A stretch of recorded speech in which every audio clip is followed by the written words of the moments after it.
What's up with my IP family? It's your boy L. You guys already know what it is, man. We're here for the youngsters, reoffenders, so they don't go back in the system, right?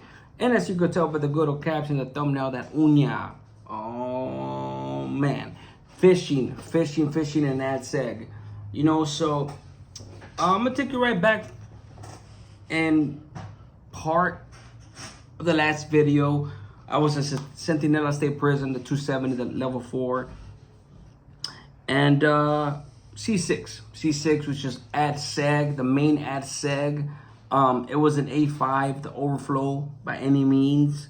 And for those of you that are new to this video or to this channel, let me go ahead and give you a little short description of what I mean. So in Centinela State Prison, there's A, B, C, and D yard, right? And then you got E yard, which is like the supporting yard, which is like the level 1s, the level 1 killers, right? When anybody used to go to the hole back then, they used to go to A5.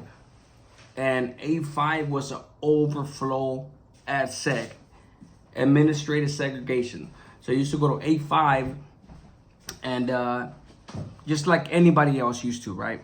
So let's take for instance, if the level 1s in the supporting yard were really with the business, they're Sureños, and they just got there because they had low points, got into it with somebody, stabbed somebody, another race, one of their own, whatever it was, they will end up in A5. And from A5, you go to C6, pending C6, which C6 was the main oil when you go to the hole. So when you go to C6, basically, bro, like, and this video is not gonna be too long, but I just kind of wanted to shed light on the kind of like the issues and the things that we go through, just to try to get the huilas, right? The amapils, the kites, you know, the one times from one pod to another. So you got A, B, C, and D, and then you got 4 more. A, B, C, and D, E, F, G, H, all the way to the other side. But in order for us, I mean, you could try, at the time we were trying to get cell moves. You know, we're trying to get cell moves. A camarada from D pod, let's just say for example, from D pod to H, you know what I'm saying? Or to another pod, whatever it was. At the time, H was like the main pod. Let me see, A, B, C, D.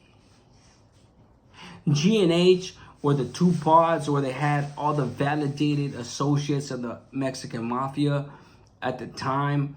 And you know, I've been through this shit in a lot of holes, and I have other stories that I will tell you on different codes and things like that, but that's another story for another time.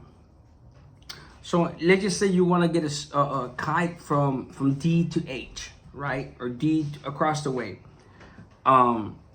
Those 4 and 4 are separated by a hallway.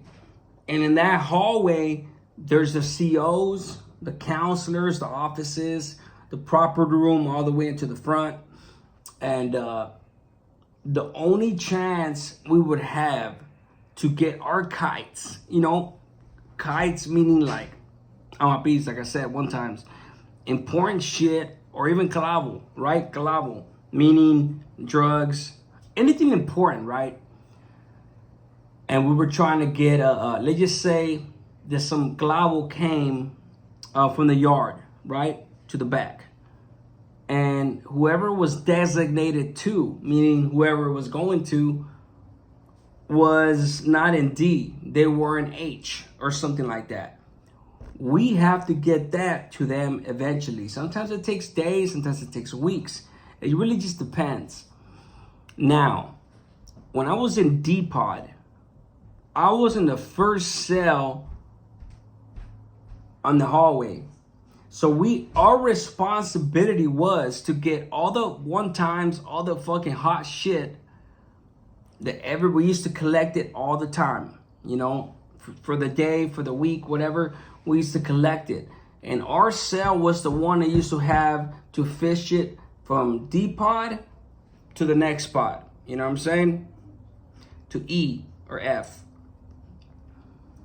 And the only time we actually had the time to do it was when they were serving dinner. Dinner was the only time that we would be able to. I mean, we would try to do it in the morning, early in the morning, but the main time was at dinner. It's when I was in that cell. And when the COs, the hallway, the COs will roll in the carts. And in the hole, that's the only place where the COs actually feed the inmates. You know, so they will roll in maybe 3 or 4 carts of food, all the trays, the food, you know, the whatever it is. And we could hear them setting it up, like getting ready for dinner. We could hear the clink, click, clang, clink, clang, meaning like metal hitting metal, trays being put on surfaces, things like that. So that's when we would get our cue. Not to mention that a CO would come around and unlock our locks, the tray slots that will unlock the locks. So we would wait maybe 20, 30 minutes after that until we hear commotion. Once we hear commotion, that's when we know that the COs are over there getting dinner ready. That's when we used to be like, whistle, whatever the cue was, and throw the car. Linea. Little shoe. At the time, we used to use the Jap flaps. The Jap flaps were pretty much the little fucking black shoes. Looked like Japanese ninja shoes with the little brown, reddish, burgundy fucking sole to the shoe and the bottom. Not the sole, but the heel to the shoe. We used to cut that off. That was the best one because it was good weight and it would slide. So that right there, we used to tie a line that we used to either spin through sheets, strands of sheet, or the strands of the boxer. Either way, we just spin the line, boom, get that. We usually used to have on the heel of the shoe, which is the car. We used to call it the car. We used to have a little hook on it. And I got another story. Man, I'll tell on this one. So we used to slide to the other side, or at least to the middle of the hallway. And they would do it. Boom. This way like this. The line's like this in the hallway. The other side, you should cross it. And then this, whoever was underneath, pulls it back. And usually the car goes like this. Pull it back and it hooks it. And you pull it back. You tie everything in. You tie everything, boom, boom, boom, boom, boom, boom, boom, boom. And then you pull it back.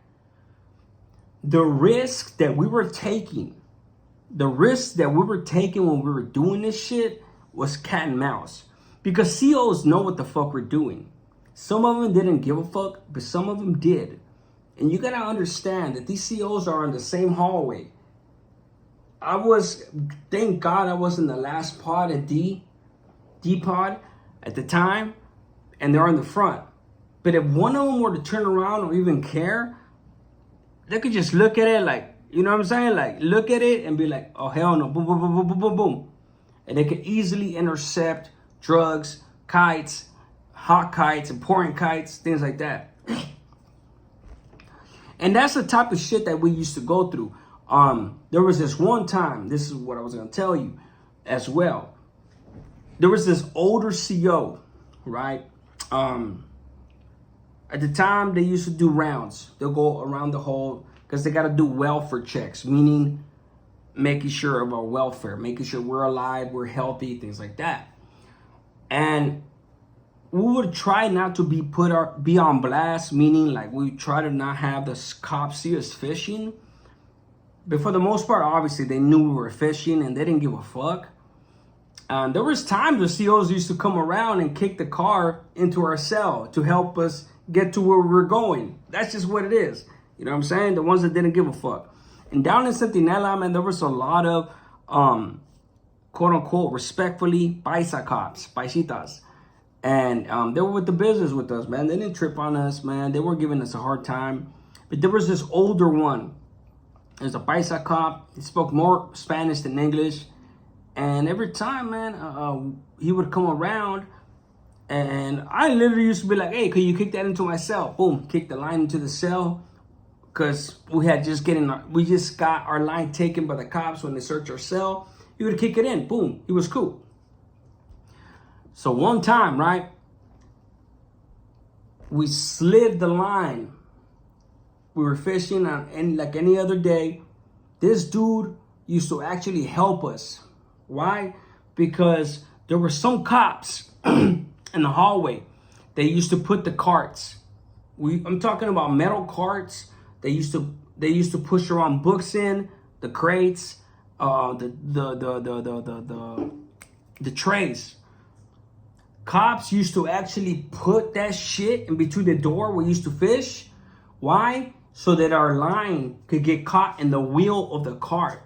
And in that way, it would sabotage our fishing efforts. They used to do that because they knew that not only did we just fish during dinner time, but we used to fish in the morning, during the day, depending on the emergency or the urgency of the kite, especially when drugs landed. So one of them used to always put a cart right there, boom. And this dude, we used to tell him, hey, bro, our little car got stuck in the wheel of that cart. Can you get us the cart? He legitimately used to give us our fucking shit, bro.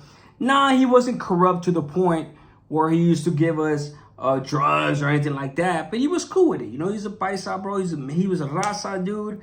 And it was no issue for him to give us a little car back. What happened on one of these occasions was one of those little cars, the little jab flaps, the hill, had a big ass, sharp ass fucking, one of the homies had sharpened one of those hooks.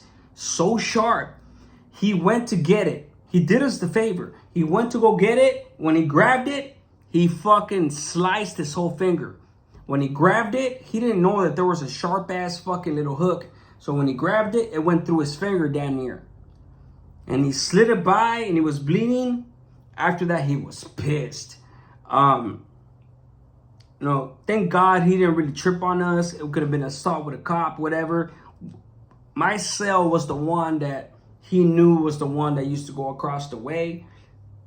And A, B, C, and D, every pod used to send all their kites to D. And D used to go over across the way. So there was the only two cells that had that responsibility.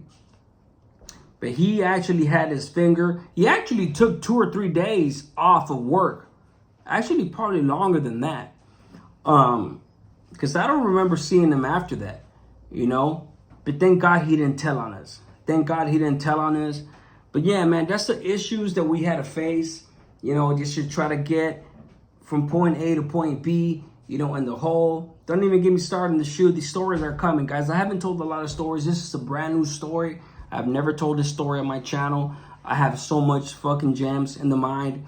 You know, as you guys know, I did 15 years in the prison system. For you guys that don't know, keep tuning in. Appreciate you guys. If you guys stay to the end of this video, love you guys. Press that like button, hit the subscribe button. You know, leave a comment. Leave a comment. Let me know what you guys think. If you guys got any more ideas or anything, any questions about the prison system, let me know, bro. I'm even considering saying more stories about the shit that I never spoke about. Let me know. And with that being said, man, you guys already know, man, we're here for the youngsters and the reoffenders. One life saved is one life blessed. A smart man learns from his mistakes, but a wise man learns from other people's mistakes. That's the fishing in the hole, man. I'm gone.